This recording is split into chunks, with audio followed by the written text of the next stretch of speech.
Ada yang pernah bermalam juga di sini, berdoa, dia cerita punya utang banyak. Setelah berdoa sini, lunas utangnya lunas. Yang datang ke tempat ini, apapun keluhannya, baik itu punya hutang atau usahanya yang bangkrut, itu pasti sukses, Mami. Kebanyakan sukses. Apakah setiap orang yang sudah pernah sukses ke sini itu ada efeknya seperti tumbal atau apa gitu kira-kira, Mami?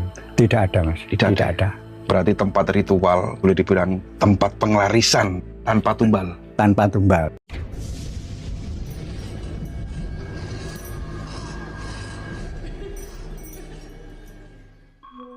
Assalamualaikum warahmatullahi wabarakatuh. Pemirsa semuanya, jadi di kesempatan hari ini saya berada di Dusun Bendo, Desa Kumitir, Kecamatan Jatirejo, Kabupaten Mojokerto, Jawa Timur. Kita akan ikuti Mbah Min, ya. Mbah Min tadi. Apa? Mbah Min tadi. Nggih. Nah, beliau warga sini juga boleh dibilang orang sepuh ya, yang ada di Dusun Bendo ini, yang sangat mengenal baik tentang lokasi yang akan kita tuju di tengah ladang perkebunan tebu sana. Nah, Mbah Min, di sini kan ada makam umum Dusun Bendo, Mbah Min. Ya? Ini ada waktu kursi, Mbah Min. Nah, ini waktu kursi. Bentuknya dari sini, Mas. Kelihatan, Mas. Dari sini. Ini bukan buatan baru, Mbah Min? Bukan, ini lama. Nggak tahu ceritanya, cuman sejak saya masih kecil sudah di sini. Oh, bentuknya ini, dan ini tempat nggak pernah berubah. Maksudnya pribun nggak pernah berubah? Ya, nggak ada yang kuat ngangkat lah. Oh gitu. Jadi tetap di sini. Kursinya itu nggak ada yang berani memindah juga, Mas? Nggak ada yang berani. Oke, Mbah Min, yuk kita ke sana. Di samping makam umum Dusun Bendo ini juga ada sebuah situs ya, Mbah Min ya. Situs apa namanya, Mbah Min? Situs Kumitir. Situs Kumitir. Loh, itu ada lagi kursi yang terbalik itu, Mbah Min. Ya, ada ini. Itu kursi juga? Juga ya sama. Kalau dilihat dari samping sana bentuknya huruf L. Bentuknya huruf L. Tapi sepertinya kursi, Mbah, terbalik gitu, nggih? Balik. Ini ada yang terpendam juga. Sama, kursi juga? Bukan, ini entah apa ini. Oh iya. Ini terpendam, Mbah Min. Ini ada dua. Okay. Yang satu sebelah barat sana. Bentuknya sama. Besarnya sama. Oke. Ya, Mbah Min. Nah, memang kita meripit ya di tepi makam, ini jalannya seperti ini. Dan di depan ini situs yang sudah viral. Tentunya sebagian netizen juga paham situs Kumitir gitu, Mbah Min ya? Ya. Nah, ini ada pohon randu yang ada bekas. Pohon randu, Mbah Min? Ya. Ini seperti ini, situs Kumitir. Ini. Oh, ini, Mbah Min. Ya, kelihatan bawahnya ini cukup besar. Memang ada kisahnya, Mbah Min? Nah, ini dulu tuh nggak ada yang berani. Bahkan waktu motong ini aja perawatan dulu, tumpengan di sini. Baru dipotong. Oh. Dan dulu tuh pernah ada kejadian orang ngambil buah randu itu. Yeah. Ya. Nah, ada yang ingatkan orang sini nggak boleh naik, disuruh pakai apa? Istilah Jawanya watang. Itu. Nah, dia nggak menghiraukan. Akhirnya celaka juga. Jatuh. Jatuh, patah, dibawa ke rumah sakit, akhirnya meninggal juga. Gitu ya, Mbah Min ya. Jadi semua pohon-pohon baik randu atau pohon apapun yang ada di area sekitar situs ini nggak berani sembarangan. Warga sini pun tidak berani motong ya? Nggak berani. Kalaupun harus dipotong seperti ini, kan ada dua. Ini sama kepuh yang di sana. Mana, Mbah? Yuk ke sana, Mbah. Itu yang di sana. Yuk ke sana. Kalaupun ada yang berani potong atau mau dipotong, izin atau syukuran gitu? Ya. Selamatan? Ya, benar.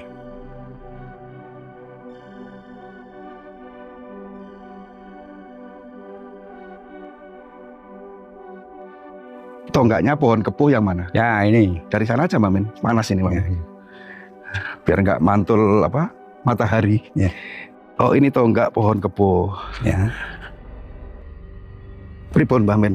Ceritanya, Mbah Min. Ini kan kalau nggak dipotong kan pohonnya besar. Yeah. Nanti daunnya yang berguguran kan ganggu. Sampah-sampah di sini jadi sampah. Yeah. Akhirnya dipotong. Itu pun nggak asal motong aja. Perawatan dulu. Tumpengan.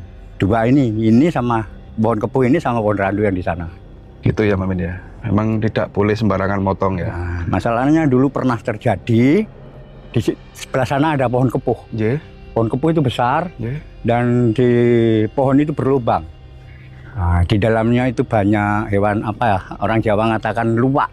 Itu dulu ada orang yang berburu cari tahluwak itu. Setelah ditembak masuk ke situ, ternyata di dalam itu banyak. Dibakar sama orang itu. Dibakar. Nah, setelah kayunya itu roboh, yang bakar itu meninggal. Kalau nggak salah 3 orang itu meninggal semua. 3 orang pelaku pembakaran pohon kepo itu meninggal semua. Tapi orang itu sudah di rumah. Di sini roboh, di sana meninggal. Oh gitu. Ya. Pohon ini roboh, orangnya meninggal. Orangnya meninggal. Ya Allahu a'lam ya. Entah penyebabnya dari sini, entah memang dia sudah waktunya ya. Nggih. Mungkin tapi ada kaitannya. Ada cerita kan, ada cerita gitu. Asal usul dari membakar pohon. Masih muda-muda itu yang muda-muda. Ya masih dijaga semua. Oh masih berjaga semua. Ya. Dan akhirnya roboh juga. Ya. Nah, orang sini tahunya itu ada salah satu keluarganya, istilahnya bancaan ke sini, minta mohon maaf lah. Gitu. Tapi di sana sudah meninggal. Sudah terlanjur. Sudah terlanjur. Ya. Kalau memang itu sebagian orang mungkin mosok yo koyok ngono kan gitu. Wis wancine sudah waktunya meninggal. Ya. Tapi sebelum kejadian kan memang ada peristiwa yang di luar nalar. Banyak. Yang ternyata di pohon di sini itu warga sini pun tidak ada yang berani motong. Itu mungkin bukan warga sini ya? Bukan orang sini. Mungkin karena nggak tahu juga Mamin ya? Nggak tahu, entah orang mana itu nggak tahu. Cuman ada keluarga yang sini dia. Dan salahnya itu nggak tanya, kamu orang mana? Nah, itu. Nah. Setelah ini kita kemana Mamin? Setelah ini kita bisa ke Arca Joko Sling. Arca Joko Sling yang ada di tengah tebu sana. Apa Mamin? Next kita menuju ke tempat lain ya Mamin, yang di sana ada beberapa punden yang masih dikeramatkan juga oleh warga atau masyarakat lokal sini. Di sini juga ada sumur Mamin katanya. Ada sumur 2. Di mana Mamin? Oh ketutup.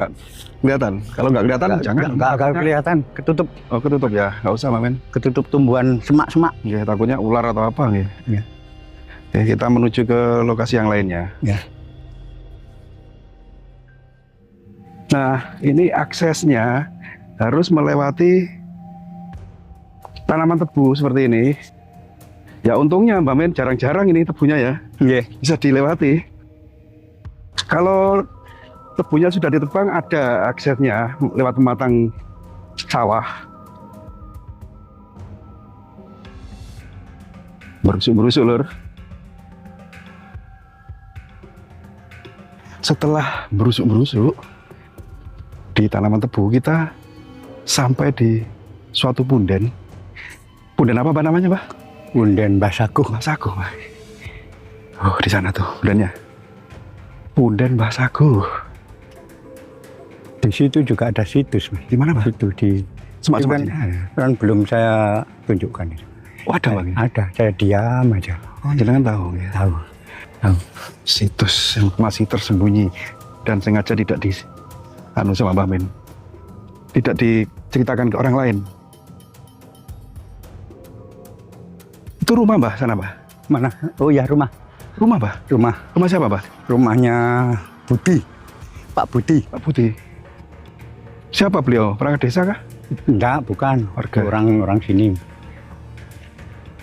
Nah, ini bekas makam palsu. Mana, Mbah? Ini.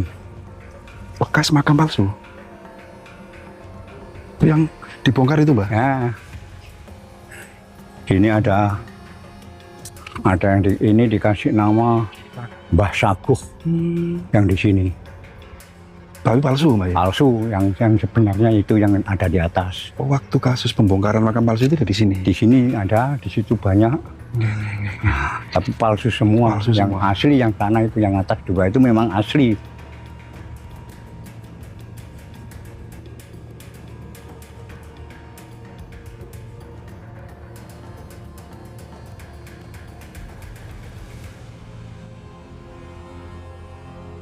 Ini makam asli. Makam Mbah Saguh. Mbah Saguh. Sepi sekali ya, Mbak ya? Mbak Men? Dingin. Iya. Masalahnya agak tinggi. Mbah Saguh itu siapa sih, Mbak, sebenarnya, Mbak? Mbah Saguh itu ya orang tua-tua dulu lah. Orang Bendo. Cuman entah ceritanya saya kurang tahu persis. kenapa kok di sini. Ada cerita memang itu rumahnya di sini sampai meninggal juga di sini. Oh, Tuh. gitu. Nah, Jadi beliau tuh warga Bendo sini, orang Lawas, orang Lawas dulu. lah ya, orang dulu. Tinggal di sini sampai meninggal dunia. Sampai meninggal dunia dan diyakini sama warga sini dijadikan punden. Tuh. Tapi ada versi lainnya mengatakan bahwa beliau ini orang apa pada era-era kerajaan gitu, Mbak? Kalau nggak ada.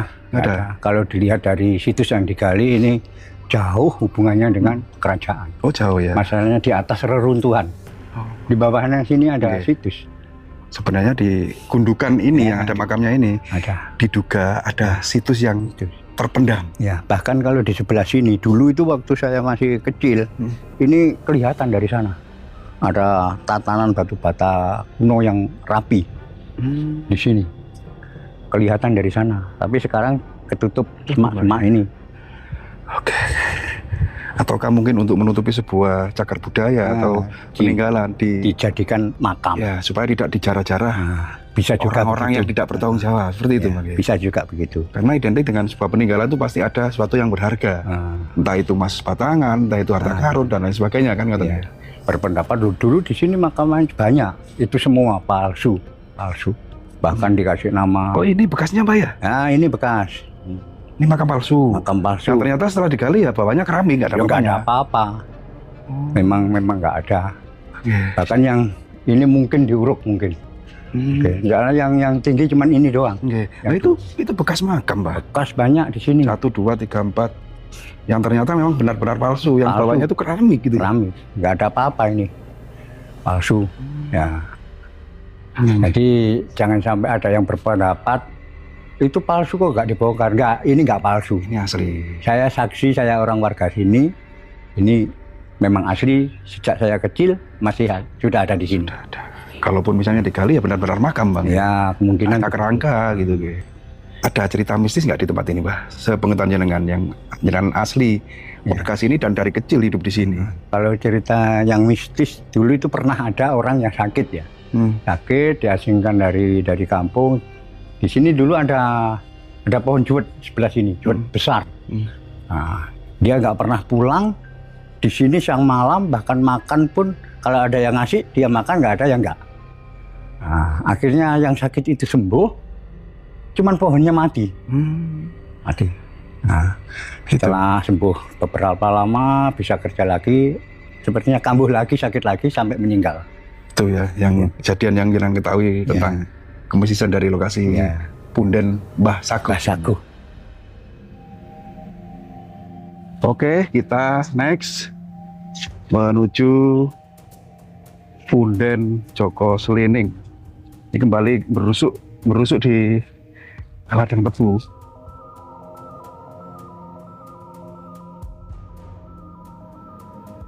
Alhamdulillah. Sudah sampai ya, Mbah? Iya, sampai. Sudah sampai.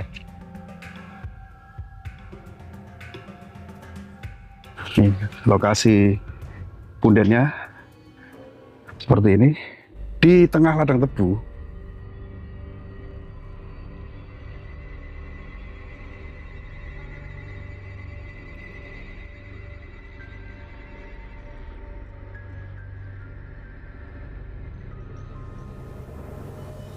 Sebuah lokasi yang memang berada di tengah-tengah ladang atau tanaman tebu dinamakan Punden Joko Selining. Ngoten nggih, Bang? Nggih. Jadi Mbah Min ini beliau juga warga sini yang termasuk penyelamat dari sebuah arca peninggalan yang memang dulu ini sebenarnya bentuknya menyerupai arca, nih, Bang. Iya, Batu ini. Ya. Memang arca. Yang sekarang sudah beda atau berbentuk apa ya, sudah hilang bentuk lah. Ya, Rusak. terus Ada oknum-oknum yang tidak perlu kita sebutkan siapanya dan dari mananya yang memang sengaja merusak arca ini. Yang awalnya ditemukan Mbah Min ini, arca ini posisinya tertidur atau tergeletak. Sekarang sudah berdiri seperti ini, Mbah Min. nggih.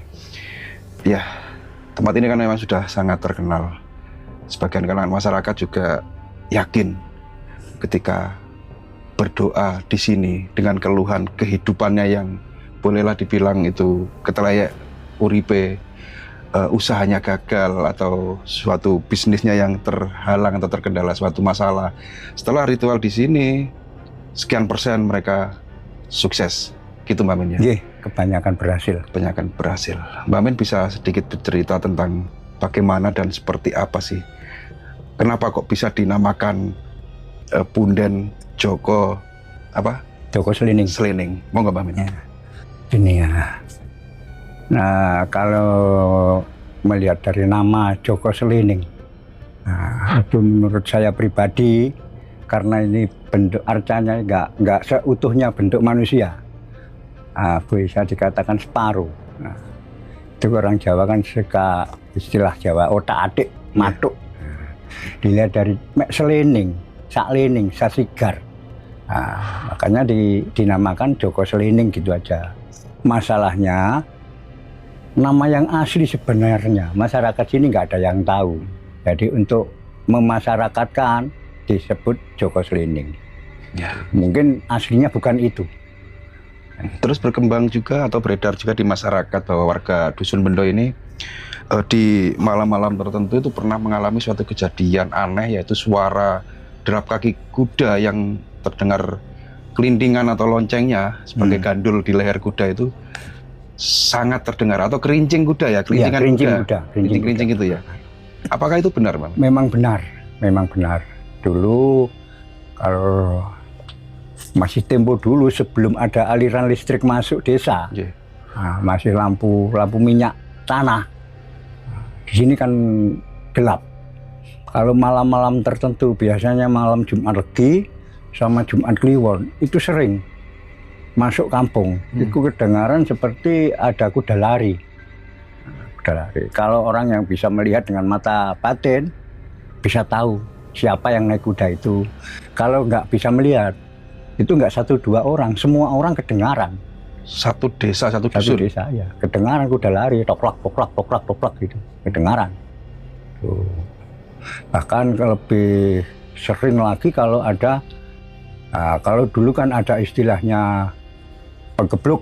Nah, ada serangan pegebluk, itu penyakit jari goib katanya sih. Tapi memang iya, setiap malam selalu keliling desa itu. Suara kuda itu. Makanya diyakini sama warga Bendo ini sebagai punden penyelamat desa, penjaga keselamatan warga desa Bendo. Nah, kalau ada orang punya hajat, selamatan ke sini semuanya. Istilahnya ngalap berkah. Oke.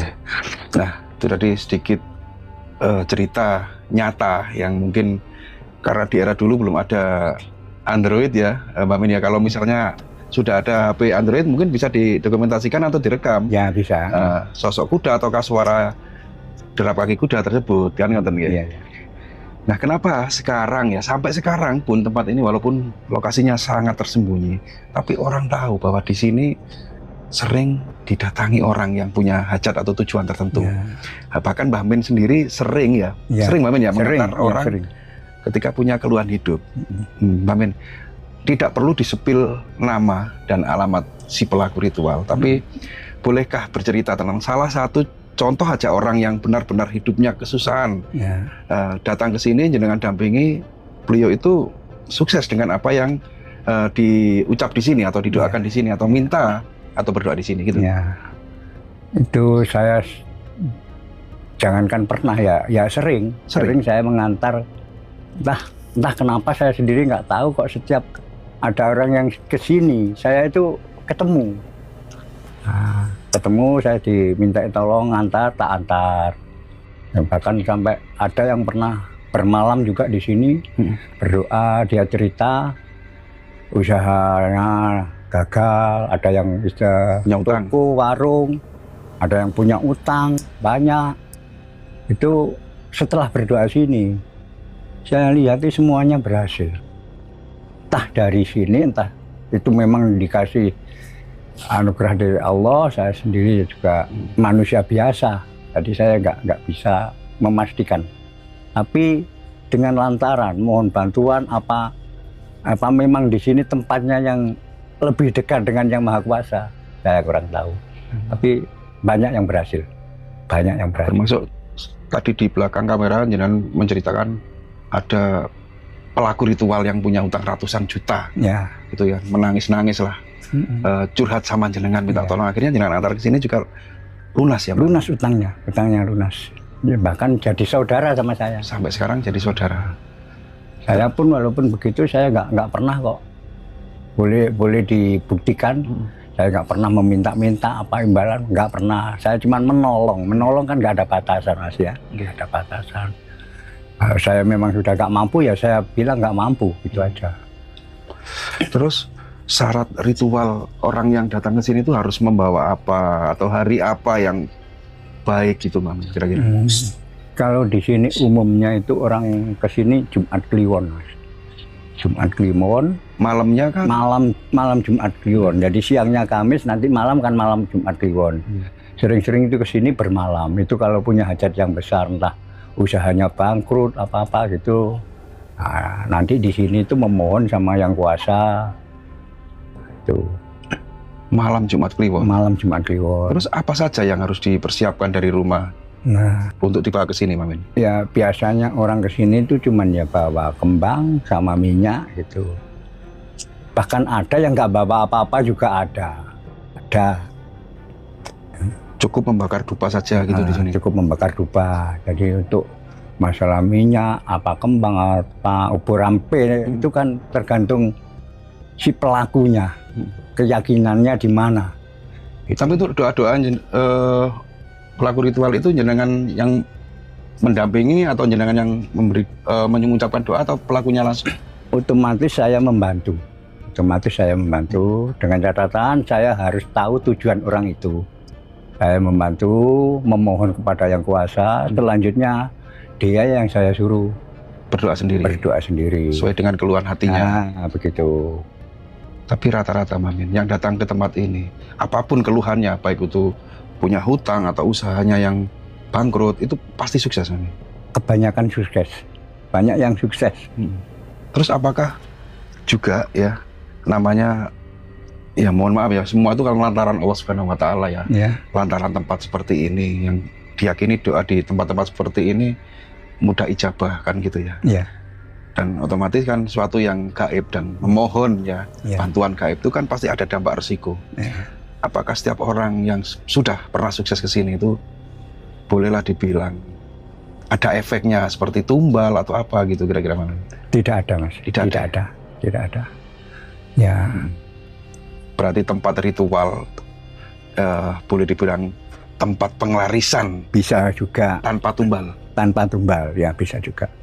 Karena saya sendiri juga nggak pernah ada istilah, ya maaf ya, istilah firasat minta tumbal ini, minta ini, nggak pernah ada. Nggak pernah. Dari sekian tahun yang jenengan alami, jenengan jalani, itu tidak pernah mendengar orang yang sudah pernah ke sini mengalami kejadian apa, seperti apa. Nggak ada. Kita sedikit berbagi cerita ya, Mamin ya, tentang legenda yang sudah tentunya masyarakat Dusun Bendo ini juga meyakini dan merasakan sendiri bahwa di Dusun Bendo ini ternyata ada ular-ular atau pantangan, bukan pantangan sih, tapi suatu yang dilakukan tapi benar-benar mendapat dampak dan resiko nyata, gaib tapi nyata kan gitu. Ketika ada suatu orang atau warga yang hajatan itu tidak boleh nanggap gamelan. Seperti apa, Bang? Benar, Bang? Dulu itu pengalaman pribadi, itu bukan saya sendiri, juga orang Bendo semua tahu. Ada pernah satu ketika ada orang punya hajat kitanan, itu nanggap payang, Mas. Semalam suntuk, hujan nggak bisa reda, nggak bisa main payangan. Tuh, akan saya bilang kalau sudah gitu nggak bisa, istilah Jawa disiwer. Dukun yang paling sakti pun nggak mampu nyiwer. Terbukti nggak bisa reda. Kan rata-rata orang Jawa kalau hajatan kan pasti ada pawang hujan. Nah, ternyata nggak bisa. Terus pernah ada nanggap ludruk, juga nggak bisa main. Hujan terus nggak ada redanya. Tuh. Itu bahkan mungkin sampai sekarang. Kalau sampai sekarang sudah nggak ada yang mau nanggap itu. Sampai sekarang warga dusun Bendo ini nggak pernah ada yang misalnya punya gawe nanggap ludruk itu nggak ada? Nggak pernah ada. Sampai sekarang ya? Iya, sampai sekarang. Oh, berarti kan suatu pantangan ya? Entah itu dibikin pelajaran, entah memang nggak ada biaya. Kayaknya sih sebuah apa ya, folklore atau cerita turun-temurun yang sampai sekarang membuat trauma. Ketika aku wis kadung ngetokno biaya akeh akhirnya nggak iso main kan gitu. Dan sampai sekarang warga sini pantangan untuk nanggap seperti itu kalau punya gawe. Tapi kalau orkes gitu boleh ya Mamin ya? Boleh, cuman nggak pernah ada orkes sampai semalam, nggak pernah. Nggak berani. Kalau orkes sampai semalam nggak boleh izinnya Mamin? Bahkan kuda lumping aja sering-sering, karena kuda lumping otomatis ya, otomatis tuh sama goibnya kan kental. Itu bahkan sering-sering nggak bisa main. Kuda lumping. Yang penting ada identik dengan gamelan atau tabuhan gitu.